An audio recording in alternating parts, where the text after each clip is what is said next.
আমাদের অন্যত্র সরিয়ে নিয়ে যাও, নতুবা তোমার পক্ষ থেকে সাহায্য কর। আর যারা কাফের তারা সংগ্রাম করে তাগুতের পথে অর্থাৎ আমাদের কেন্দ্রীয় সাবেক পার্বত্য secretary general ATM Azharul Islam, এবং আমরা এই সরকারকে সমর্থন করি, তাদের সহযোগিতা করতে রাজি করছি।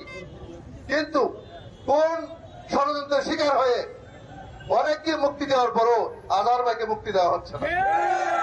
ইতিমধ্যে বড় খুনের আসামি, মিথ্যা আসামি, খুনের মিথ্যা আসামি ফাঁসি কাস্টে ঝুলার কথা, সেই লোকগুলিকে মুক্তি দেওয়া হয়েছে। কিন্তু কোন অশুনি সংকেতে কার নির্দেশে এখন পর্যন্ত আজহার ভাইকে মুক্তি দেওয়া হচ্ছে না, এটা ডাক্তার ইউনূস সাহেবের কাছে প্রশ্ন।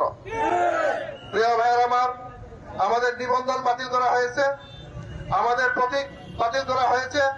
সুস্পষ্ট কথা, আমাদের এই দাবিগুলি পূরণ করতে হবে। যদি পূরণ করা না হয় তাহলে আমাদের রাজপথে নামতে বাধ্য করা হচ্ছে।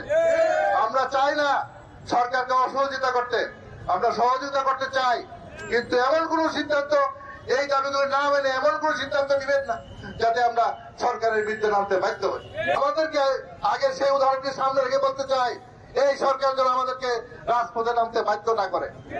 তা না হলে বঙ্গবন্ধু ঘেরাও হবে, বঙ্গভবন ঘেরাও হবে, কমলা ভবন ঘেরাও হবে, সুপ্রিম কোর্ট ঘেরাও হবে। আমাদের দাবি আদায় করে ছাড়বো ইনশাআল্লাহ। কোন অবস্থায় আমরা পিছু হটার লোক নয়। কেন্দ্রীয় সিদ্ধান্তের অপেক্ষায় আমরা থাকি।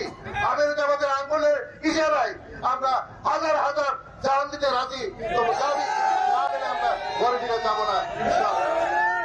যে বৈষম্য বিরোধী আন্দোলনে আমরা অগ্রণী ভূমিকা পালন করছি, কিন্তু এখন পর্যন্ত আমরা বৈষম্যের শিকার। আমাদের প্রাণপ্রিয় নেতা, মজলুম জননেতা এটিএম আজহারুল ইসলাম ভাইকে এখনো মুক্ত করে দেয়নি। এটা কি বৈষম্যের শিকার না? বাংলাদেশ জামায়াত ইসলামী এবং ইসলামী ছাত্রলীগ এমন একটা সংগঠন যাতে রক্তের মধ্যে প্রবাহিত আন্দোলন।